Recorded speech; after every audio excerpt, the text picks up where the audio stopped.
हरे कृष्णा। तो अभी कार्तिक यात्रा ख़त्म हो गया, तो आप देखते हैं कि 500 लगभग 1515 यानी 508 साल पहले चैतन्य महाप्रभु भी वृंदावन गए थे।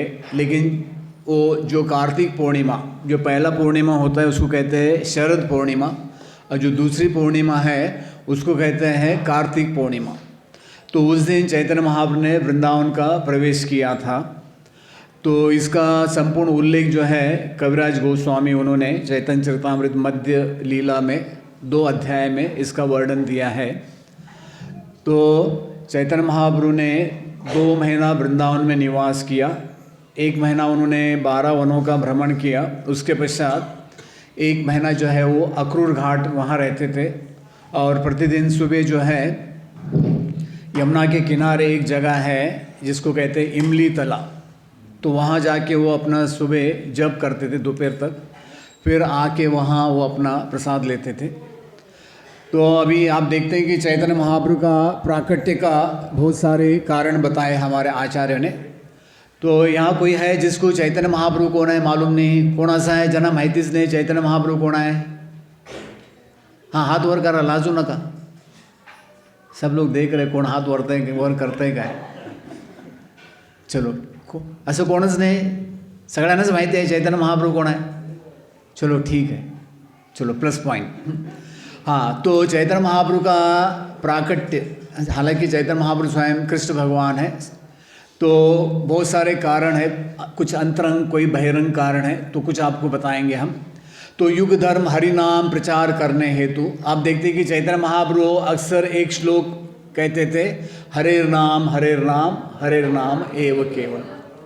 फिर अपने भक्तों के साथ 5 रसों में जो है आदान प्रदान करने हेतु, फिर सारे चर और अचर बद्ध जीवों का उद्धार करने हेतु. तो जब भी हम हरिनाम करते हैं तो आप देखते हैं कि नरसिंह पुराण में उल्लेख आता है, चर का मतलब है जो चलने वाले हमारे जैसे, अचर का मतलब है लताएं पेड़. फिर चौथा कारण है सबों को शुद्ध कृष्ण प्रेम प्रदान करने हेतु, गोलोकेर प्रेम धन हरिनाम संकीर्तन. फिर वृंदावन धाम के लुप्त स्थलियों का पुनर्निर्माण करने हेतु. एक भी चैतन्य महाप्रभु का उद्देश्य था कि वृंदावन के जितने भी लीला स्थलियाँ खो गई थी उनका पुनर्निर्माण करना.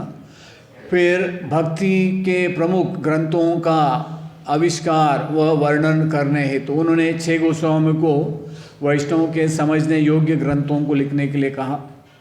फिर वैराग्य के विद्या का सही मतलब बताने हेतु, तो चैतन्य महाप्रभु के प्रति जो है सर्वम भट्टाचार्य उन्होंने 100 श्लोक लिखे. उसमें एक श्लोक है वैराग्य विद्या निज भक्ति योगम, और एक श्लोक आता है महाप्रभुर भक्तगणेर वैराग्य प्रदान जहाँ देखी प्रीत हन गौर भगवान. तो इस दुनिया से हमारा वैराग्य कैसे हमें होना चाहिए, वैराग्य उसके बारे में.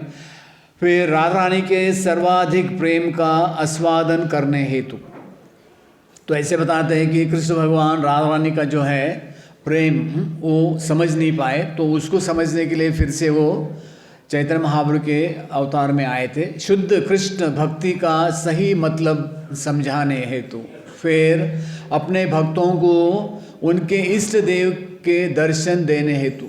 आप देखते हैं कि चैतन्य महाप्रभु का चैतन्य भागवत चैतन्य चरितामृत में बहुत सारे ऐसे उल्लेख आते हैं जहाँ पर महाप्रभु ने अपने भक्तों को अलग अलग अपने अवतार दिखाए.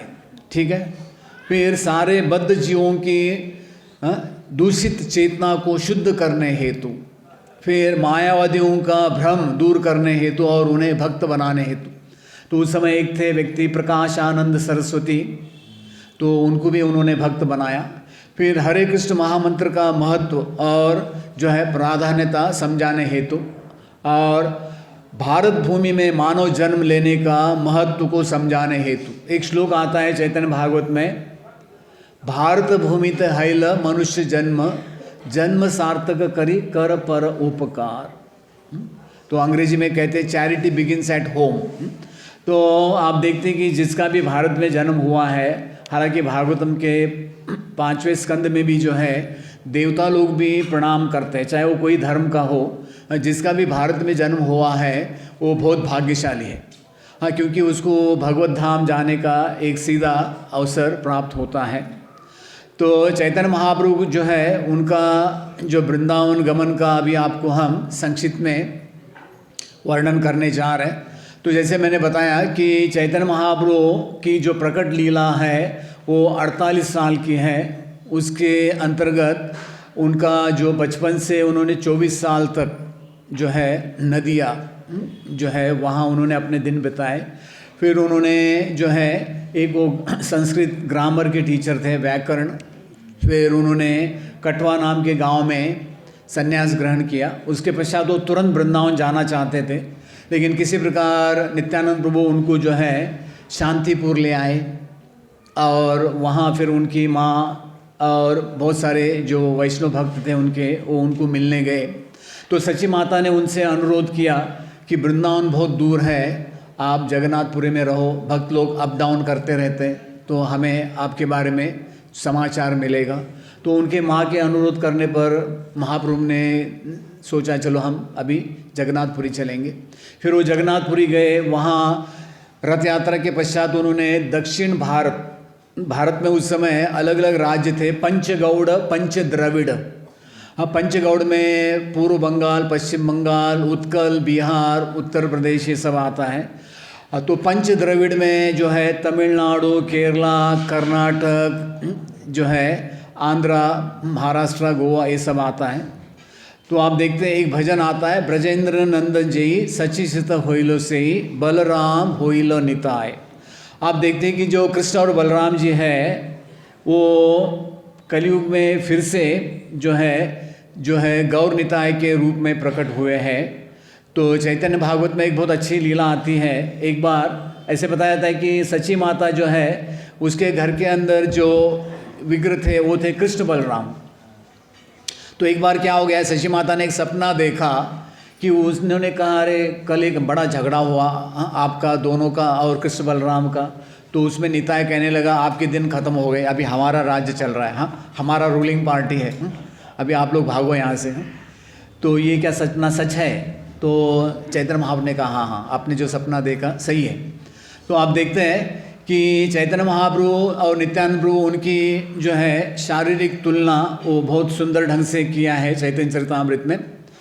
हाँ, कोई है कवि संस्कृति अजानुलंबित भुजो, कोई है बोलो।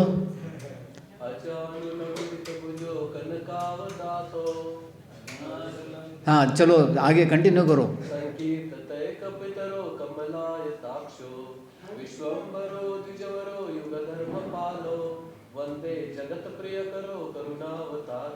हाँ, तो ऐसे बताया गया है कि उनका जो शरीर है चैतन्य महाप्रभु नित्यानंद प्रभु काफ़ी हाइट में लंबे थे। ऐसे एग्जैक्ट हाइट किसी ने अभी तक बताया नहीं, तो समझ लो 7 फीट के ऊपर ही होंगे।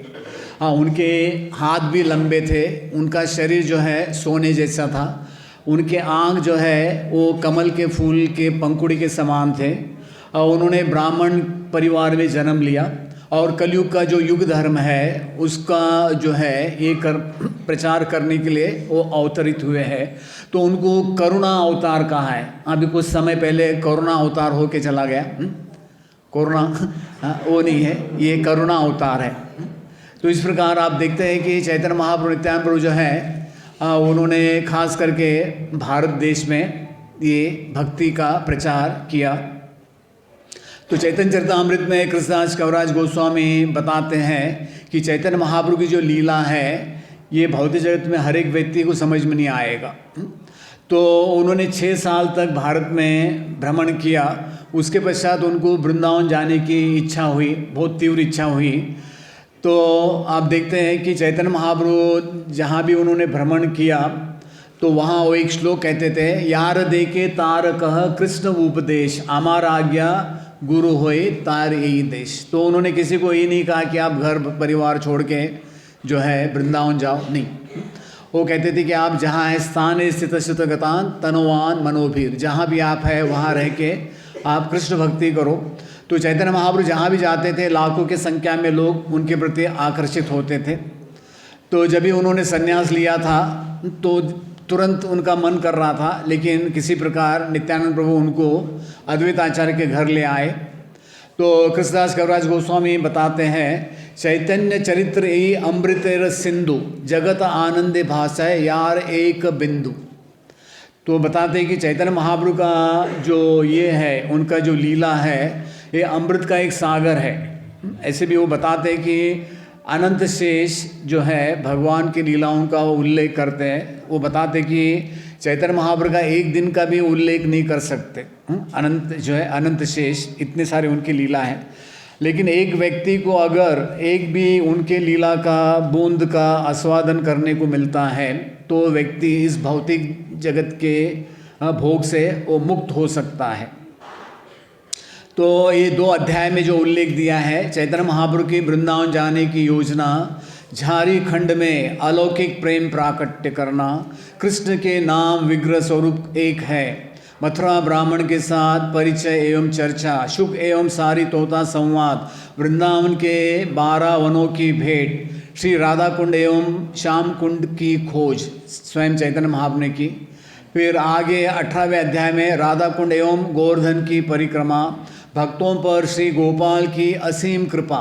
तो उस समय गोपाल जी जो है गिरिराज जी के ऊपर थे। किसी प्रकार गोपाल जी ने एक ट्रिक करके गोपाल जी नीचे आ गए चैतन्य महाप्रभु को दर्शन देने के लिए। फिर उन्होंने काम्यवन नंदगांव का जो है लीलासलियों का भेंट किया। फिर उसके बाद में 12 वनों का भ्रमण करते करते वो जो है वहाँ वृंदावन आए। फिर कालिय देह में वहाँ एक लोगों ने भ्रम फैलाया था कि कृष्ण फिर से प्रकट हुए हैं और वो कालिया लीला कर रहे हैं। फिर उसके पश्चात ईश्वर सूर्य समान और जीव एक किरण है, अक्रूर घाट एवं इमली तला में महाप्रभु। और उसके पश्चात वृंदावन से प्रयाग के लिए प्रस्थान। तो ये काफ़ी लंबा टॉपिक है, लेकिन हम लोग प्रयास करेंगे आपको संक्षिप्त में बताने का। तो वृंदावन में हम देखते हैं आज भी लोग जो है वृंदावन की 12 वनों की कार्तिक में परिक्रमा करते हैं। तो ऐसे हमारे आज तक जितने भी गौड़िया आचार्य वृंदावन गए तो उन्होंने भी वृंदावन की यात्रा की है। तो चैतन्य महाप्रभु की जब भी तीव्र इच्छा हुई वृंदावन जाने की, तो उन्होंने उनके जो निकट के जो पार्षद थे, खास करके रामानंद राय, सार्वभौमा भट्टाचार्य वगैरह, तो उनसे उन्होंने कहा कि अभी आप मुझे अनुमति दे दो वृंदावन जाने के लिए।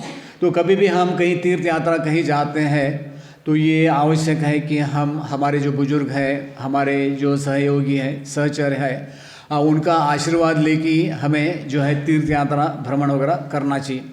तो इस प्रकार चैतन्य महाप्रभु जो है उन्होंने सारे भक्तों से अनुमति ली और जिस दिन वो निकले तीर्थ यात्रा करने के लिए तो उनके जो सहचर थे गदाधर पंडित, तो गदाधर पंडित जो है वो राधा रानी है, लेकिन गौर लीला में वो जो है एक पुरुष के अवतार में आए थे। तो गदाधर पंडित ने भी जो है एक सन्यास लिया था। उस सन्यास का नाम किसी को मालूम है क्या? कौन सा सन्यास लिया था उन्होंने? आप लोगों को मालूम नहीं? हाँ, क्षेत्र सन्यास। क्षेत्र सन्यास का मतलब है कि एक ही जगह रहना है, उस जगह से बाहर नहीं जाना है। तो गदाधर पंडित जो है वहाँ जगन्नाथपुरी में तोता गोपीनाथ, वहाँ भी एक गोपीनाथ जी का विग्रह था उस समय, तो उसकी वो सेवा करते थे। तो जैसे उनको पता चला कि महाप्रभु भी वृंदावन जा रहे, तो उन्होंने कहा कि अभी चलो हम भी चलते हैं इनके पीछे पीछे। तो महाप्रभु ने इनकार कर दिया। वो जैसे उन्होंने महाप्रभु ने इनकार किया तो मूर्छित हो गए। तो सारे भक्तों ने महाप्रभु से अनुरोध किया कि आप किसी एक असिस्टेंट को ले लो। तो महाप्रभु ने कहा नहीं नहीं नहीं, जब मैं दक्षिण भारत गया था थोड़ा गड़बड़ हो गया, अभी मैं अकेला जाना चाहता हूँ। लेकिन नित्यानंद प्रभु ने कहा नहीं, कभी कभी आप जो है बस बहाव विभोर हो जाते हैं, मूर्छित हो जाते हैं। कोई एक व्यक्ति, हम एक पढ़ा लिखा ब्राह्मण है, तो उसका नाम था बलभद्र भट्टाचार्य। तो उन्होंने कहा केवल ये आपके लिए कुकिंग करेगा, आपके कपड़े कमंडलू ये संभालेगा। तो इस प्रकार बलभद्र भट्टाचार्य जो है वो चैतन्य महाप्रभु के साथ वृंदावन गए। और जैसे चैतन्य महाप्रभु निकले तो झारखंड से होकर निकले। तो आप देखते हैं कि आज भी ये छत्तीसगढ़ है, झारखंड। कभी कभी हमारा वृंदावन से वहाँ बुक डिस्ट्रीब्यूशन पार्टी जाता है, तो वहाँ अभी भी झारखंड के वनों में पत्थरों में महाप्रभु के चरण के चिन्ह है अभी भी थोड़े गाँवों में। तो इस प्रकार चैतन्य महाप्रभु जो है जब ये झारखंड से होके निकल रहे थे तो आप देखते हैं कि चैतन्य महाप्रभु इतने भाव विभोर हो जाते थे कि वहाँ के जितने भी पशु पक्षी उनका पीछा करने लगे। तो बताया जाता है कि जितने भी जंगल के खूंखार, हाथी, शेर वगैरह सब थे तो सब वो उनका पीछा करने लग गए, उनके पीछे पीछे चलने लग गए। तो महाप्रभु ने एक बार हाथियों के ऊपर पानी डाला और उनसे कहा कृष्ण कृष्ण कहो। इस प्रकार आप देखते हैं कि चैतन्य महाप्रभु क्या है, अंतर्यामी है। तो हमारे हृदय में भगवान जो बैठे हैं उनको कौन से गुरु कहते हैं? कोई है इधर? चैत्य गुरु। तो चैतन्य महाप्रभु जो है आप देखते हैं कि किसी को भी कुछ भी जो है, किसी से कुछ भी कार्य करा सकते हैं। तो चैतन्य महाप्रभु जो है सबकी भाषा जानते हैं। एक रामायण में कथा आती है, वे एक राजा थे, उनका नाम मैं भूल गया। तो एक बार राजा अपने पत्नी के साथ बैठकर झूला झूले झूले लाल, वो झूला कर रहा था। तो गार्डन में बैठा था, दो वहाँ तोते बैठे थे, वो अपने आपस की बात कर रहे थे। तो राजा ने जब उनकी बात सुनी तो राजा हंस पड़े। तो पत्नी ने देखकर काय झालं, कशाला हंसायले? तो उन्होंने पूछा क्यों हंस रहे बिना कारण का? पत्नी को मालूम नहीं था कि उनको एक जो है एक ये था, उनको एक आशीर्वाद मिला था कि कोई भी जानवर की वो भाषा समझ सकते थे। तो उन्होंने कहा नहीं मैं ऐसे ही हंसा। तो उसने पत्नी ने कहा नहीं ऐसे तो हो नहीं सकता है, कुछ ना कुछ कारण होगा। तो उन्होंने कहा नहीं मैं बता नहीं सकता, अगर बताऊंगा तो मेरी मृत्यु होगी। लेकिन पत्नी पीछा कर रही थी, उसका दिमाग खा रही थी। राजा बड़ा परेशान हो गया। तो रात को सोच रहा था भी इस हालत से बाहर कैसे आने का। तो अगले दिन राजा सुबह सुबह जो है वो जंगल में गए मॉर्निंग वॉक के लिए। तो जब भी वहाँ से वो गुजर रहे थे तो वहाँ एक बकरा और एक बकरी वहाँ घास खा रहे थे। तो बकरी बकरे से कह रही थी कि मला ते वरच डोंगराचं वरचं ते गवत पाहिजे। तो बकरे ने कहा रे एवढं गवत आहे हे खा ना, माझं कशाला डोका खातेस? मी तिकडं वरती गेलो, कुठं खाली पडलो, मेरा टांग टूट जाएगा, कोई डॉक्टर है नहीं यहाँ। तो लेकिन बकरी बार बार उनको कह रही थी नहीं मला तेज खायचं है। तो बकरे को गुस्सा आया, बकरे ने एक लात मारा उसको, तुमको मेरी कुछ फिक्र नहीं है, तुमको वो घास खाने का है। फिर से जब वो लात मारने वाला था बकरी ने कहा नहीं मला ते गवत नको। तो फिर राजा को एक क्लू मिल गया, क्लू समझते ना? हाँ। तो राजा फिर घर जब आए तो रानी ने कहा सांगा ना कशाला हसत होता? तो एक दिया कानपट्टी में। तो वो कहने लगे नको काय सांगायची काय गरज नहीं, जो भी है। तो चैतन्य महाप्रभु जो है आप देखते हैं कि उनको सबकी भाषा आती है। तो जब वो जंगल से गुजर रहे थे तो उन्होंने सारे जितने भी पशु पक्षी, ऐसे भी आप देखते हैं कि पशु पक्षी भी दो प्रकार के होते हैं, उनके अंदर भी रजोगुण तमोगुण का प्रभाव होता है, आपस में लड़ते रहते हैं। तो लेकिन महाप्रभु को देख के वो बिल्कुल उनके पीछे पीछे कीर्तन करते जो है निकले। तो इस प्रकार आप देखते हैं महाप्रभु को एक वृंदावन का जो है, वृंदावन का जो वहाँ का जो ये है, वृंदावन किस प्रकार का होता है उसका एक श्लोक उनको याद आया। तो कहते हैं कि वृंदावन भगवान का दिव्य धाम है, वहाँ न तो भूख है, हम लोग यात्रा में जाते पता नहीं कितने बार खाते हैं, न क्रोध न ही प्यास। यद्यपि मनुष्य तथा हिंसक पशुओं में सहज वैर होता है, किंतु वे वहाँ दिव्य भाव में मैत्री पूर्वक रहते हैं। हाँ, मैत्री पूर्वक रहते का मतलब है कि कोई शेर किसी गाय को नहीं खाता है, वहाँ का शेर भी घास खा के तृप्त रहता है। ठीक है, ये वृंदावन के बारे में वो बता रहे। तो फिर आगे आप देखते कि महाप्रभु कुछ समय उनको लगा झारखंड से गुजरते। फिर उन्होंने एक दिन देखा कि एक शेर ने एक हिरन को आलिंगन किया और उन लोगों ने थोड़ा प्रेम में, थोड़े जगह लोग हाथ मिलाते हैं, कई जगह लोग हाथ में चुंबन करते हैं। तो वहाँ वो शेर ने और हिरन ने एक दूसरे से चुंबन किया तो महाप्रभु बड़े प्रसन्न हो गए। तो इस प्रकार झारखंड के वन में सारे चर एवं मोर इत्यादि पक्षियों ने श्री चैतन्य महाप्रभु को देखा तो उन्होंने भी कीर्तन करते हुए और नाचते हुए महाप्रभु का पीछा करना शुरू किया। वे सब कृष्ण के पावन नाम सुनकर मतवाला ने थोड़ा उनको चढ़ गया समझते? हाँ, एक ऐसा एक श्लोक आता है संस्कृत में। एक बार एक बंदर को किसने एक गोला खिला दिया, भांग, उसका थोड़ा एक को कम करो, उसको भी थोड़ा चढ़ गया। हाँ, मर्कटस्य, हाँ, एक श्लोक आता है, मर्कटस्य सुरापानम। एक बार एक बंदर को किसने एक भांग का गोला, अभी रिसेंटली मुझे कोई बता रहा था कहाँ भांग खाते हैं, हाँ अभी एक हमारे भक्त वहाँ गए, वहाँ कौन सा है वो, धर्माबाद, वो कह रहा था यहाँ के सब लोग भांग खा रहे हैं, मतलब मैंने कहा तुम मत खाना। हाँ, तो एक बंदर को किसने एक भांग का लड्डू खिला दिया और किसने एक बॉटल दे दिया, बॉटल समझते ना, पानी का नहीं, दूसरा। और फिर उस बंदर को एक बिच्छू ने डंक मारा, हाँ ट्रिपल एक्शन। हाँ, एक तो बंदर ठीक है, जन्म से बंदर है, भांग खाया, हाँ दारू पिया, और उसको किसने डंक मारा, जो भी है, तो उसका क्या होगा, वो क्या होगा बंदर, उसका हालत क्या होगा, जो भी है। तो वहाँ के जितने भी पशु थे यहाँ आप देख रहे हैं, हाँ उनके अंदर भी जो है हरि नाम का जो असली रस है, हम लोगों को लगता है कि कब 16 माला होगा, है कि नहीं, कभी कीर्तन होता है, कोई आता है तो लगता है ये कब ख़त्म होगा, है कि नहीं, कब प्रसाद चालू होगा। चलो ठीक है, आगे बढ़ते हैं। तो महाप्रभु बताते हैं कि जो व्यक्ति संन्यास ग्रहण करता है तो उसका मेन उद्देश्य है कि मुकुंद की सेवा, मनसा कर्मणा वाचा।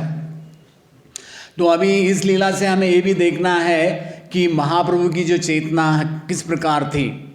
तो कृष्ण भगवान गीता में बहुत जगह कहते हैं कि मन मना भव मद भक्तो, तो किस प्रकार हमें अपना मन कृष्ण चेतन करना चाहिए, तो महाप्रभु से हमें सीखना चाहिए। तो आप देखते हैं कि इसमें बंगला भाषा में लिखा है, वन देखी भ्रम है यही वृंदावन, शैल देखी मन है यही गोवर्धन, यहाँ नदी देखे तहाँ मानये कालंदी, महाप्रेम वैसे नाचे प्रभु पड़े कांदी। तो आप देखते हैं कि चैतन्य महाप्रभु जब भी कोई वन देखते थे उनको लगता था ये वृंदावन है, कोई पर्वत देखते थे लगता था ये गिरिराज जी है, कोई नदी देखते थे, कालंदी का मतलब है यमुना जी, और इस प्रकार वो जो है बिल्कुल भाव विभोर हो जाते थे। तो हमें भी एक प्रयास करना चाहिए, क्योंकि जो हमारी चेतना होगी अंत समय यम यम वापि स्मरण भावम, वही चेतना हमें आगे ले जाएगी। तो इस प्रकार जब ये महाप्रभु भ्रमण कर रहे थे तो उनके पार्षद क्या करते थे, वो उनके लिए शाम को रसोई बनाते थे। तो कभी किसी गांव में रहते थे, कभी किसी वन में रहते थे। इस प्रकार महाप्रभु जो है वो अपना वृंदावन यात्रा का आनंद ले रहे थे। तो पहले महाप्रभु जो है काशी में गए, प्रयाग में, तो वहाँ उनके 2 पार्षदों को उन्होंने पहले ही भेजा था, तपन मिश्रा, चंद्रशेखर। अभी इनका लीला ज़्यादा डीप में नहीं जाएंगे। तो वहाँ कुछ समय तक चैतन्य महाप्रभु रुके। उसके पश्चात चैतन्य महाप्रभु जो है वहाँ उनको मिलने के लिए एक महाराष्ट्रियन ब्राह्मण आते थे। आप देखते कि उस समय भी बहुत सारे महाराष्ट्रियन ब्राह्मण थे। अगर आज भी आप जाओगे वहाँ बहुत सारे महाराष्ट्रियन ब्राह्मण हैं जो तर्पण करते हैं। तो जो महाराष्ट्रियन ब्राह्मण है उन्होंने चैतन्य महाप्रभु से कुछ वार्तालाप किया। तो वो बताते हैं कि उन्होंने उनसे प्रकाशानंद की टीका की और कहा, कृष्ण तथा हरि का नाम क्यों नहीं लेते ये लोग। तो महाप्रभु ने उत्तर दिया, मायावादी निर्विशेषवादी लोग भगवान कृष्ण के सबसे बड़े अपराधी हैं, इसलिए वे मात्र ब्रह्म, आत्मा तथा चैतन्य शब्दों का उच्चारण करते हैं। कृष्ण का पवित्र नाम उनके मुखों पर नहीं आता क्योंकि वे कृष्ण के अपराधी हैं। ठीक है, फिर आगे वो बताते हैं कि भगवान का पवित्र नाम, उनका विग्रह और उनका स्वरूप, ये तीनों एक है, इसमें कोई अंतर नहीं, क्योंकि ये सभी परम पूर्ण है। अतः ये चिदानंद स्वरूप अर्थात दिव्य रूप से आनंदमय है। तो आगे वो चैतन्य महाप्रभु बताते हैं ये है तीनों एक है। आगे उसको समझाते हैं, इसलिए भौतिक इंद्रियां कृष्ण के नाम, रूप, गुण तथा लीलाओं को समझ नहीं पाती। जब बद्ध जीवों में कृष्ण भावना जागृत होती है और वह अपनी जीभ से भगवान के पवित्र नाम का कीर्तन करता है तथा भगवान के शेष बचे भोजन प्रसाद का आस्वादन। शेष बचे तो का मतलब है कि हम लोग जो ऑफ़र करते हैं, ठीक है, हम इतने शुद्ध नहीं कि आके भगवान खा लेंगे, ठीक है, तब उनकी जीवा शुद्ध हो जाती है और वह क्रमश जो है समझने लगता है कि भगवान कृष्ण कौन है।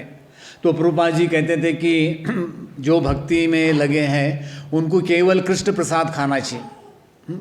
कुछ भी मिला मार्केट में, जो भी पैकेट में आजकल आता है तमोगुणी, वो नहीं खाना चाहिए, तो केवल कृष्ण प्रसाद खाना चाहिए। एक बार एक सच्ची घटना है, प्रभुपाद जी अफ्रीका में एक देश में थे, घाना एक देश है। तो प्रभुपाद जी भागवतम क्लास दे रहे थे, वहाँ कुछ बच्चे आके बैठे थे वहाँ के। तो बच्चे क्या कर रहे थे, जैसे मक्खी को देख के मक्खी को पकड़ के मुंह में डाल रहे थे। तो प्रभुपाद जी ने देखा, अरे ये तो बड़ा खतरनाक है, इनके लिए तो 5 रेगुलेटरी प्रिंसिपल बनाना पड़ेगा, 5 नियम। तो भक्ति के 4 नियम आप लोग जानते हैं। 5वां नियम प्रभुपाद जी ने कहा कि लिख दो, एक को मक्खी नहीं खाने का। तो इस दुनिया में ऐसे लोग हैं जो आसमान में उड़ने वाले जितने भी कीड़े मकोड़े पक्षी उसको खाते हैं, और जो ज़मीन पर चलने वाले कुत्ते बिल्ली से लेके चूहा भी खाने वाले हैं। ऐसे भी देश है जहाँ समुद्र के नीचे जो भी कचरा मछली मिलता है वो भी खाने वाले हैं। तो जो भी है, लेकिन हमें केवल कृष्ण प्रसाद खाना चाहिए, ठीक है। तो कल मैं किसी को पूछ रहा था वहाँ उदगीर, वहाँ एक प्रोग्राम में थोड़ा कन्नड़ा के भी लोग आए थे, ಏನ್ ತಿಂತೀರಿ, वो कह रहे थे नहीं नाव देवर सक्रे अष्ट ಕೊಡ್ತೇವೆ है ना, भगवान को केवल चीनी देते हैं और बाकी हम बस ऐसे ही खा जाते हैं। तो ठीक है, यानी आप लोगों को कम से कम यानी जो भी आप लोग खा रहे हैं वो भगवान को भोग लगा के खाना चाहिए। तो फिर आगे महाप्रभु ने जो है वहाँ प्रयाग में जितने भी ये है तीर्थ स्थल है, तो वहाँ खास करके वेणी माधव का जो मंदिर है वहाँ गए। फिर उसके पश्चात जो है उन्होंने बहुत सारा कीर्तन किया, वहाँ उन्हें देखने के लिए बहुत सारे लोग आए। फिर यमुना से होके वो जो है यमुना के पथ से जो है वो वृंदावन के लिए उन्होंने रवाना किया। तो जब भी वो वृंदावन के लिए जा रहे थे तो ऐसे बताया था कि एक दिन उन्होंने एक मोर को देखा तो उनको कृष्ण की स्मृति हुई। अभी आप देखते हैं कि यहाँ चैतन्य महाप्रभु की जो चेतना है, तो चैतन्य चरितामृत में उल्लेख आता है जब भी महाप्रभु वहाँ थे जगन्नाथपुरी में, तो जब भी रात को कभी कभी वो निकलते थे तो समंदर को देख के उनको लगता था कि यमुना जी है, तो उसमें वो जंप मार देते थे। तो वहाँ एक पर्वत है, चटक पर्वत, आज भी है, थोड़ा बहुत बच गया है। तो उसको देख के उनको लगता था कि ये गिरिराज जी हैं। तो एक श्लोक आता है, मौर्य कंठ देखी प्रभुर कृष्ण स्मृति हैल, प्रेम वशे महाप्रभु भूमि ते पड़िल। तो केवल मोर का गला देख के वो मूर्छित हो गए। तो चैतन्य महाप्रभु के एक पार्षद थे मुकुंद सरकार, हाँ उनका लड़का कौन था, किसी को मालूम है? मुकुंद नहीं, जिसने लड्डू खिलाया था भगवान को, क्या उसका नाम था? गोपीनाथ को किसने लड्डू खिलाया था?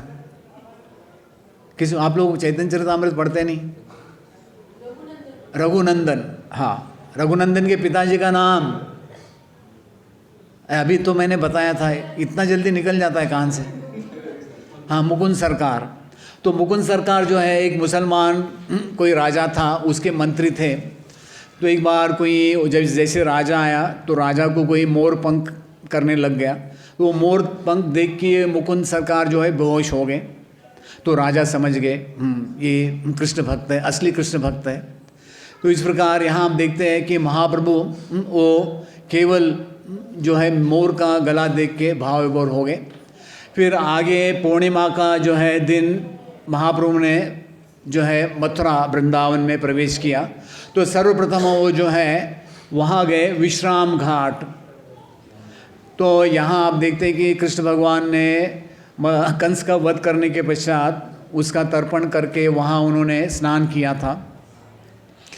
तो वहाँ चैतन्य महाप्रभु ने स्नान किया और फिर वहाँ उनको एक स्थानीय ब्राह्मण मिले जो माधवेंद्रपुरी के शिष्य थे। ऐसे बताया जाता है कि हमारे जो संप्रदाय में आप देखते हैं कि सर्वप्रथम वृंदावन में यमुनाचार्य गए थे, उनके माता पिता। उसके बाद में लीलाशुक, कौन है लीलाशुक, किसी को मालूम है? बिलुमंगल ठाकुर। फिर अद्वैत आचार्य गए थे, नित्यानंद प्रभु गए थे, एक बार माधवेंद्रपुरी भी गए थे। तो उनकी लंबी कथा है, लेकिन संक्षिप्त में माधवेंद्रपुरी को गोपाल जी ने स्वयं भगवान ने आके दूध दिया था और कहा कि देखो मेरा एक विग्रह बनाया था वज्रनाभ ने, मेरे भक्तों ने ज़मीन में गाड़ दिया, यहाँ आप मुझे फिर से प्रकट करो। तो जैसे भगवान ने उनको ये सपना दिया तो माधवेंद्रपुर ने वहाँ के गांव के लोगों को बुला के गोपाल जी को बाहर निकाल के उनको गिरिराज जी के ऊपर स्थापित कर दिया। तो लगभग 2 साल उन्होंने हर रोज़ गोपाल जी के लिए अन्नकूट किया। फिर वो गोपाल जी ने उनको कहा कि अभी मेरे लिए आप चंदन लेके आओ। तो फिर वो मलयगिरी गए चंदन लाने के लिए। तो जब भी महाप्रभु जो है वो मथुरा में थे तो लाखों की संख्या में लोग आते थे उनका दर्शन करने के लिए। तो महाप्रभु केवल कहते थे हरि मुखे मणा, हरि बोल हरि बोल। इस प्रकार फिर आगे महाप्रभु ने वहाँ के जो एक सनोदिया ब्राह्मण थे उसके साथ उन्होंने मथुरा के जितने भी तीर्थ स्थल है उस आज भी वहाँ ये 24 तीर्थ है, कुछ अप्रकट हो गया, अभी कलयुग का प्रभाव है। तो यहाँ जाके महाप्रभु ने क्या किया, स्नान किया। उसके पश्चात मथुरा ब्राह्मण के साथ महाप्रभु ने जो है मथुरा के जितने भी वहाँ जो लीला स्थलियाँ हैं, खास करके स्वयंभू, वरह, विश्राम घाट, दीर्घ विष्णु, भूतेश्वर महादेव, महाविद्या, गोकर्ण महादेव, इनका दर्शन करके फिर वो आगे निकले महाप्रभु। तो वृंदावन में आप देखते हैं कि कृष्ण भगवान के लीला के समय 1000 वन थे। तो भागवतम में 12 वनों का उल्लेख आता है। पूर्व में भद्रवन, बिलवन, लोवन, भांडिरवन और गोकुल महावन है। पश्चिम में जो है मधुवन, तालवन, कुमुदवन, बहुलावन, काम्यवन, खदिरवन और वृंदावन। तो इस प्रकार महाप्रभु जब ये 12 वनों का भ्रमण कर रहे थे तो एक बार ऐसे हुआ जब भी वो एक बहुला वन, 12 वनों में एक वन है बहुला वन, जहाँ जो है अपने जो है क्या बोलते हैं, यमराज जी ने एक गाय की परीक्षा ली थी। एक बहुला नाम की गाय थी, वो चर के शाम को आ रही थी। तो यमराज जी शेर के रूप में उसके ऊपर उन्होंने कूदी मार दिया। तो जैसे महाप्रभु यहाँ बहुलावन से होके गुजर रहे थे तो वहाँ जितने गाय चरा रहे थे उनके सब गाय उनके पीछे पीछे चलने लग गई, उनको चाटने लग गई। वो बड़े अचंभित हो गए, अरे ये क्या हो रहा है। तो किसी प्रकार उन्होंने अपने गाय को थोड़ा फिर अपने वश में कर लिया। फिर आगे महाप्रभु जो है जब ही जा रहे थे तो बताया था कि एक हिरणों का झुंड आया, उन्होंने भी आके वो निडर होके उन्होंने महाप्रभु को जो है उनके शरीर को चाटना चालू किया। तो इस प्रकार आप देखते हैं कि जब ये महाप्रभु वृंदावन के वनों का भ्रमण कर रहे थे तो कविराज गोस्वामी लिखते हैं, इस प्रकार वृंदावन के सारे चर और अचर जीव श्रीमान महाप्रभु को देखकर प्रसन्न चित्त हो गए, जिस प्रकार मित्रगण एक दूसरे को देखकर प्रसन्न होते हैं। तो बताया जाता है कि जब ये महाप्रभु भ्रमण कर रहे थे तो पेड़ों में जितने भी पेड़ों में फल लगे थे, फूल लगे थे, पेड़ भी क्रंदन करने लग गए। उनके शरीर से जो है ऐसे बताया जाता है कि मधु का ये होने लग गया, मधु गिरने लग गया। और जितने भी पशु पक्षी थे वो भी चैतन्य महाप्रभु के प्रति आकर्षित हो गए। तो इस प्रकार आप देखते कि महाप्रभु जो है वो पूरा जो है उसका आनंद ले रहे थे। तो इसी के बीच में एक दिन की ऐसी लीला है कि महाप्रभु जब भी भ्रमण कर रहे थे तो उनके हाथ में 2 तोता आके बैठ गए और उन्होंने राधा कृष्ण का क्या किया, उनकी स्तुति की। चलो कोई है पढ़ने वाला, माइक ज़रा वाचा, माइक पढ़ो, बस 2 पेज है। एक बार एक नर और मादा तोते उड़कर महाप्रभु के हाथ पर बैठ गए और कृष्ण के दिव्य गुरु का गान करने लगे। नर तोते ने कहा, पूर्ण पुरुषोत्तम भगवान कृष्ण का गुणगान ब्रह्मांड में हर एक के लिए लाभप्रद है। उनका सौंदर्य वृंदावन की गोपियों को मात देने वाला है और उनके धैर्य को दमित करने वाला है। उनकी लीलाएं लक्ष्मी देवी को स्तंभित करने वाली है और उनका शारीरिक बल गोवर्धन पर्वत को गेंद जैसा छोटा खिलौना बना देता है। उनके निर्मल गुण अनंत है और उनका आचरण सबको तुष्ट करने वाला है। भगवान श्री कृष्ण सबके लिए आकर्षक है। वे हमारे प्रभु सारे ब्रह्मांड का पालन करें। आगे नर तोते ने से भगवान कृष्ण का वर्णन सुनकर मादा तोता श्रीमती राधा रानी का वर्णन करने लगे। श्रीमती राधा रानी का स्नेह, उनका अनुपम सौंदर्य तथा उत्तम आचरण, उनका कलापूर्ण नृत्य तथा गायन और उनकी कविता सबके सब इतने आकर्षक है कि वे उन कृष्ण के मन को भी आकृष्ट कर लेते हैं, जो ब्रह्मांड के हर व्यक्ति के मन को आकर्षित करने वाले हैं। नर तोता बोला, कृष्ण तो काव्यों को भी मन को मोहने वाले हैं। श्री कृष्ण वंशी धारण करके ब्रह्मांड के सारे जीवों के हृदय को हरने वाले हैं। वे सुंदर गोपिकाओं के विशेष रूप से भोगता है। हाँ, लास्ट कामदेव को भी मोहने वाले हैं। आओ उनका यशोगान करें। तब मादा तोता ने परिहास करते हुए बोलना प्रारंभ किया। श्री चैतन्य महाप्रभु यह सुनकर अद्भुत प्रेम से चकित रह गए। मादा तोता बोला, जब श्री कृष्ण राधा रानी के साथ होते हैं तब वे काव्यों को भी मोहने वाले होते हैं, अन्यथा जब वे अकेले होते हैं तब समस्त ब्रह्मांड को मोहने वाले होते हुए भी काव्य के वशीभूत हो जाते हैं। इसके बाद महाप्रभु ने मोरों का उत्सुकता पूर्वक नृत्य देखा। जब महाप्रभु ने मोरों की नीली गर्दन देखी तो तुरंत उनमें कृष्ण की स्मृति जाग उठी और वे मूर्छित हो गए। हाँ, तो इस प्रकार आप देखते हैं कि महाप्रभु जो है जब भी वो भ्रमण कर रहे थे तो उन्होंने वृंदावन के उस समय जितने भी वन के पशु पक्षी थे उनसे आदान प्रदान किया। तो कविराज गोस्वामी लिखते हैं कि महाप्रभु के अंदर जो प्रेम का ये हुआ, जो प्राकट्य, ऐसे तो कोई जरूरी नहीं कि उनके अंदर तो है ही, लेकिन वो बताते हैं कि महाप्रभु के अंदर जो प्रेम विष्ट जो है वो शतगुण से लेके सहस्र गुण से जो है लक्ष्य गुण। कभी कभी हम लोगों को फीवर आता है ना, 100, फिर 101, 2, 3, 4, 5 के बाद में लगता है क्या होगा, है कि नहीं। हाँ, लेकिन आप देखते हैं कि महाप्रभु के अंदर जो है प्रेम, तो कविराज गोस्वामी लिखते हैं चैतन्य महाप्रभु का मन जगन्नाथपुरी में प्रेम वेश में मग्न था, किंतु जब वे वृंदावन के मार्ग में होकर निकल रहे थे तब वहाँ प्रेम सैकड़ों गुना बढ़ गया। जब महाप्रभु ने मथुरा देखा तो उनका प्रेम 1000 गुना बढ़ गया, किंतु जब वे वृंदावन के जंगलों में भ्रमण कर रहे थे तब लाख गुना बढ़ गया। अन्यत्र वृंदावन का नाम सुनकर ही उनका प्रेम बढ़ जाता था। अब जबकि वे वृंदावन के जंगल में वास्तव में भ्रमण कर रहे थे तो उनका मन रात दिन प्रेम में निमग्न रहता था। वे मात्र अभ्यास के कारण खाते और नहाते। तो भगवान के लिए कोई ज़रूरी नहीं, लेकिन एक उनका श्रवण था, उसको भी खुश करने के लिए वो खा लेते थे। श्री चैतन्य महाप्रभु प्रेमिष्ट होकर नाचते थे। उन्होंने सारे वृंदावन में घूमकर सारे लोगों को तथा चर एवं अचर जीवों को अपनी चितवन शक्ति से प्रफुल्लित किया। हर व्यक्ति को देखने में महाप्रभु को प्रसन्नता होती थी। इस प्रकार भगवान गौरांग ने वृंदावन में सर्वत्र प्रेम से भ्रमण किया। तो महाप्रभु को सबको देखने से क्या होता था? प्रसन्नता। हमें भी ये मूड कल्टीवेट करना चाहिए।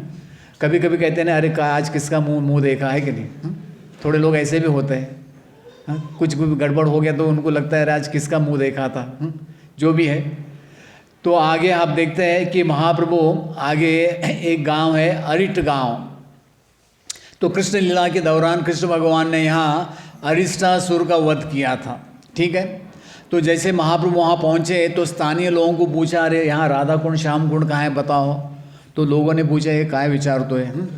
तो लोगों को मालूम नहीं था कि राधा कुंड श्याम कुंड क्या है, सब लुप्त हो गया था। तो महाप्रभु ने ध्यान किया तो उनको पता चला कि 2 खेतियाँ थी वहाँ, एक सफ़ेद एक काली खेती थी, उसमें पानी था। तो उन्होंने ध्यान किया तो उनको पता चला ये है राधा कुंड श्याम कुंड। तो उसमें महाप्रभु ने पानी लेके स्नान किया, फिर राधा कुंड की मिट्टी से उन्होंने तिलक किया। उसके पश्चात बताया जाता है कि महाप्रभु आज के दिन आप देखते हैं राधा कुंड श्याम कुंड को जो है रघुनाथ दास गोस्वामी उन्होंने बाद में बड़ा किया। ये बीच में आप जो देख रहे हैं ये जो है संगम कहते हैं इसको। फिर आगे हम देखते हैं कि महाप्रभु जो है उन्होंने राधा रानी की स्तुति की, क्योंकि राधा रानी कृष्ण को बहुत प्रिय है। तो एक श्लोक आता है, यथा राधा प्रिय विष्णुस्तथा कुंडम प्रिय तथा सर्व गोपीषु सेवैका विष्णुर अत्यंत वल्लभा। तो राधा रानी जो है कृष्ण को बहुत प्रिय है, उसी प्रकार राधा रानी का जो कुंड है वो भी कृष्ण को बहुत प्रिय है, वो बताते हैं। तो ऐसे बताया था कि जो अगर कोई भी व्यक्ति एक बार भी वहाँ स्नान कर लेता है तो कृष्ण भगवान उनको राधा रानी जैसा प्रेम देते हैं। लेकिन हमें स्नान करने से पहले देखना है कि हमारी योग्यता है कि नहीं। समझ में आ रहा है? हाँ, शेर को हाथ मिलाने से पहले सोचना पड़ेगा, है कि नहीं? हाँ, शेर हाथ पकड़ के अंदर खा तो नहीं जाएगा, है? तो एक बार की ऐसी सच्ची घटना है, जब भी प्रभुपाद जी वृंदावन में थे, उनके कोई शिष्य राधा कुंड में नहा रहे थे। उन्होंने बहुत सारा वहाँ उथल पुथल किया, बहुत शोर मचाया। तो प्रभुपाद जी ने कहा, ये लोग राधा कुंड में नहीं नहाए, ये लोगों ने नरक कुंड में स्नान किया। हाँ, पता नहीं वो कौन सा नरक कुंड है। तो जो भी है, राधा कुंड जो है वो बहुत ही आदरपूर्वक हमें वहाँ जो भी स्नान या आचमन करना है। फिर आगे महाप्रभु जो है गिरिराज जी की परिक्रमा के लिए निकले। बोलो श्री गिरिराज महाराज की। तो जैसे गिरिराज जी के पास वो आगे निकले तो एक कुसुम वन आता है, कुसुम सरोवर आता है। उसके पश्चात गिरिराज जी नज़र आते हैं। यहाँ आप देखते हैं तो गिरिराज जी को उन्होंने आलिंगन किया और उन्होंने अश्रुपात किया।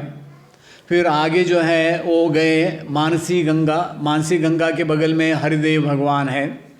तो हरिदेव जी का जब भी दर्शन किया उन्होंने, तो वहाँ बहुत सारे लोग आए उनका दर्शन करने हेतु। तो चैतन्य महाप्रभु वहाँ भी भाव विभोर हुए और उन्होंने उस रात को वहाँ हरिदेव के मंदिर में जो है निवास किया। तो उस दिन क्या हो गया कि भगवान ने ब्राह्मणों को सपना दिया। तो चैतन्य महाप्रभु जो है वो सोच रहे थे कि गोवर्धन ऊपरे आमी कबू ना चढ़ीब, गोपाल रायर दर्शन केम न पाईब। वो कह रहे थे कि मैं गिरिराज जी के ऊपर जाके गोपाल जी को तो देख नहीं सकता, लेकिन गोपाल जी का दर्शन कैसे होगा। इस प्रकार जब भी वो मन ही मन सोच रहे थे तो गोपाल जी ने एक ट्रिक किया। बताया जाता है कि उस दिन रात को महाप्रभु सोचने लगे, मैं तो गोवर्धन पर्वत पर चढ़ूंगा नहीं, मुझे गोपाल राय जी के दर्शन किस प्रकार हो सकेंगे। गोपाल राय ने एक चाल चली। अभी आप देखते हैं कि भगवान भी कभी कभी चाल चलते हैं। एक व्यक्ति ने सूचित किया, तुर्क सैनिक गांव पर आक्रमण करने वाले हैं, गोपाल जी के विग्रह को लेकर यहाँ से पलायन करो, क्योंकि मुसलमान सैनिक कल यहाँ आ जाएंगे। तो भगवान भी कभी कभी थोड़ा भ्रम फैलाते हैं। तो इस प्रकार जो है वहाँ के जो ब्राह्मण थे वो गोपाल जी को लेके एक गांव है गांटोली। तो पिछली बार आप लोगों को मैंने बताया था गांटोली गांव, जहाँ जो है गोपियों ने राधा कृष्ण के कपड़े को गांठ मार दिया था, इसलिए उसका नाम हो गया गांटोली। तो उस समय बताया जाता है कि चैतन्य महाप्रभु जो है वो गिरिराज जी की परिक्रमा कर रहे थे। तो गोविंद कुंड के पास स्नान कर रहे थे। जब भी उनको समाचार मिला वो तुरंत गांटोली गांव गए। वहाँ 3 दिन तक गोपाल जी का दर्शन हुआ। उसके बाद में गोपाल जी को मथुरा लेके गए। तो गोपियों ने एक बहुत ही सुंदर श्लोक कहा है जो भागवतम में है। तो चैतन्य महाप्रभु बार बार इस श्लोक को दोहरा रहे थे। चलो कोई है संस्कृत पंडित। हंताय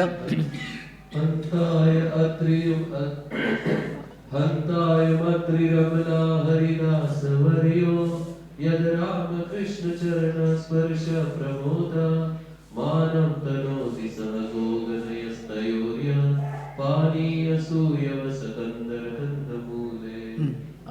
पढ़ो आगे। सभी भक्तों में यह गोवर्धन पर्वत सर्वश्रेष्ठ है। सखियों, यह पर्वत कृष्ण तथा बलराम के साथ ही उनके मित्रों, बछड़ों, गायों तथा ग्वाल मित्रों को सभी तरह की वस्तुएं, पीने के लिए जल, गौओं के लिए कोमल घास, गुफाएं, फल, फूल तथा तरकारियां देता है। इस तरह यह पर्वत भगवान का सम्मान करता है। गोवर्धन पर्वत कृष्ण तथा बलराम के चरण कमलों का स्पर्श पाकर अत्यंत प्रफुल्लित रहता है। हाँ, तो एक गोपियाँ जो है गिरिराज जी की स्तुति कर रही है। तो महाप्रभु जो है कुछ समय तक गिरिराज जी में रुके, फिर गोपाल जी का उन्होंने दर्शन किया। तभी हम थोड़ा फास्ट फॉरवर्ड करते हैं। फिर आगे महाप्रभु जो है नंदगांव में गए। फिर नंदगांव में वहाँ लोगों से पूछा यहाँ गोपाल राज जी का कोई मंदिर है? तो लोगों ने कहा ऊपर खंडर है। ऊपर उन्होंने जाके खंडर को खोला तो उसमें जो है नंद महाराज, यशोदा मैया और गोपाल जी का विग्रह उनको दिखाई दिया। तो उन्होंने गोपाल जी को स्पर्श किया, आलिंगन किया। उसके पश्चात महाप्रभु जो है बाकी जितने वन है, तो आज वृंदावन में इस्कॉन की तरफ से जो ब्रजमंडल परिक्रमा होता है, आगे महाप्रभु खदिर वन, शेषशाही, खेलन वन, भांडेर वन, भद्र one, Lakshmi one, Shri one भी कहते हैं उसको, या बेल वन, बिल वन भी कहते हैं, लोह वन तथा महावन का यात्रा महाप्रभु ने किया। तो ये है गोकुल महावन, ये है 84 खंबा नंद महाराज का घर। तो वहाँ उन्होंने गोकुल महावन में सारे लीलाश्रयों का भ्रमण किया। उसके पश्चात महाप्रभु जो है वृंदावन आए। तो वृंदावन में एक जगह है जहाँ अक्रूर घाट कहते हैं। तो जब ही कृष्ण और बलराम जी वृंदावन से निकले थे मथुरा के लिए, तो यहाँ बताया जाता है कि कृष्ण और बलराम जी ने चतुर्भुज धारण किया था। तो चैतन्य महाप्रभु डेली वहाँ से इमली तला जाते थे। तो ऐसे उल्लेख आता है कि जो वहाँ एक पेड़ था इमली का, तो कृष्ण लीला के समय एक बार कृष्ण भगवान राधा रानी का ध्यान करते करते उस पेड़ के नीचे क्या हो गया, उनका जो श्याम वर्ण है वो गौर वर्ण हो गया। तो गोपियों ने देखा, अरे काय झालं, इनको क्या हो गया। तो गोपियों ने जब ही ऐसे कृष्ण को स्पर्श किया तो उन्होंने कहा, अरे ये कौन सा अवतार है। तो फिर उन्होंने कहा कि मैं कलयुग में एक सन्यासी के रूप में आऊँगा, जो है कलयुग का धर्म प्रचार करने के लिए। तो उसी पेड़ में एक बार राधा रानी को इमली भी लगा था, वो अलग अलग कथा है। तो इस प्रकार महाप्रभु जो है उस वृक्ष के नीचे बैठ के डेली सुबह से दोपहर तक हरिनाम करते थे। और वहाँ अक्सर उस समय एक ऐसी अफवाह चली कि अभी कृष्ण भगवान फिर से कालिया दहा में जो है काली के ऊपर रात को वो डांस करते हैं। तो एक बार क्या हो गया कि उनके जो पार्षद थे, जो उनके साथ में जो थे, जो कुकिंग के लिए गए थे, बलभद्र, उसने कहा कि मैं भी एक शो देख के आता हूँ। शो समझते हैं? मैं भी एक रात जाके थोड़ा देख के आता हूँ कालिया के सर के ऊपर कृष्ण भगवान कैसे नाचते। महाप्रभु ने उसको एक थप्पड़ दिया, बोला मूर्ख, किस शास्त्र में लिखा है कि कलयुग में कृष्ण का अवतार होगा। तो कलयुग में कृष्ण का अवतार हो, छन्न अवतार कहाँ है। हालांकि वही कृष्ण कहीं सामने ही खड़े थे। तो बहुत सारे लोग आके महाप्रभु को जब भी मिले तो किसी ने कहा, नहीं, ये तो सब भ्रम है। एक मछुआरा वहाँ मछली पकड़ता है और जब भी वो नाव में आगे पीछे चलता है, लोग समझते नाव कालिया है और जो दीपक है वो कालिया का सर का मणि है, और जो नाव के ऊपर आगे पीछे चल रहा है वो कन्हैया है, जो भी है। तो इस प्रकार आप देखते हैं।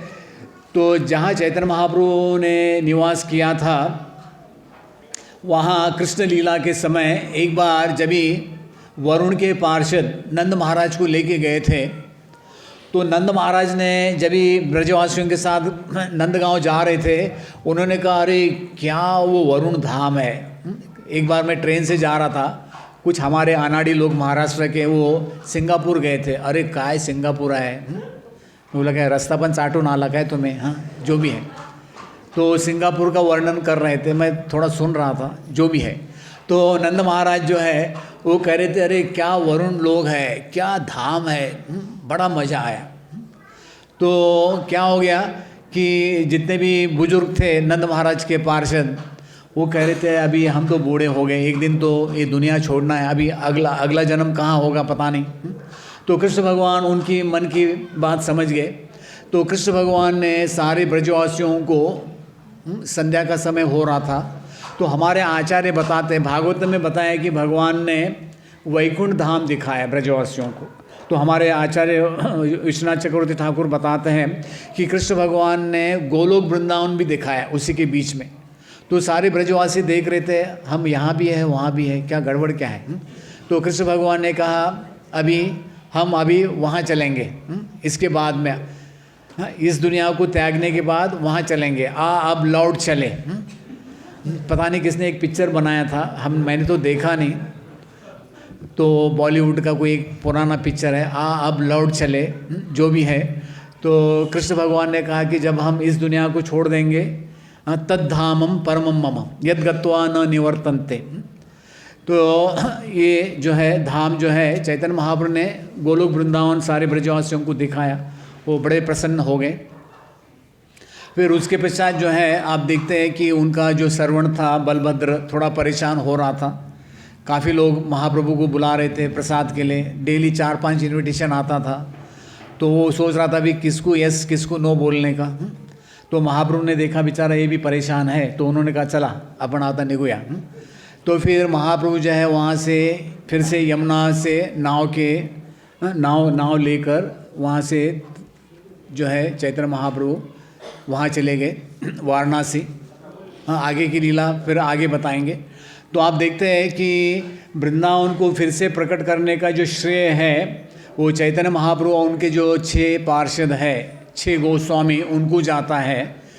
तो आज के दिन हम देखते हैं कि वृंदावन में बहुत सारा उथल पुथल फेरबदल हो रहा है, लेकिन वृंदावन का जो ये है जो वैल्यू समझते हैं ना, हाँ, उसका हम जो भी परिक्रमा करते हैं वहाँ अपना तीर्थ भ्रमण करते हैं तो उसका तो हमें फल मिलेगा, लेकिन हमारी चेतना के ऊपर निर्भर करता है कि हम किस चेतना में वृंदावन की तीर्थ यात्रा कर रहे हैं। तो इस प्रकार आपको हमने संक्षिप्त में वृंदावन के बारे में बताया। किसी को कोई चैतन्य महाप्रभु के वृंदावन की यात्रा के बारे में कुछ प्रश्न है, जिज्ञासा है तो कर सकते हैं।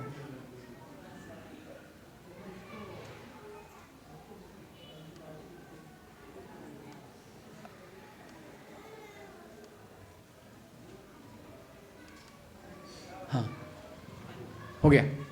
कोई कुणाल का प्रश्न नहीं?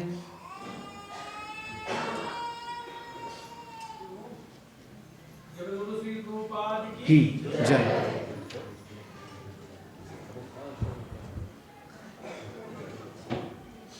हो गया। गाड़ी लेट तो नहीं चल रहा आपका? लेट तो नहीं हुआ?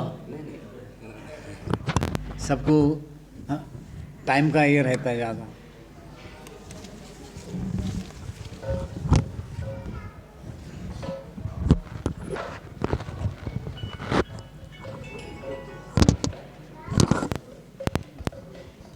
हरे कृष्ण।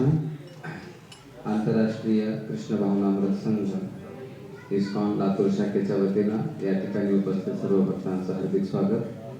तर आपण सर्वजण खूप भाग्यशाली आहोत की प्रत्येक महिन्याला श्रीमान देवानंद पंडित प्रभू लातूरमध्ये येऊन आपल्या समोर वृंदावन प्रस्तुत करतात। तर आपण प्रभूजींचे हृदयातून 3 वेळा हरी बोल म्हणून स्वागत करूया।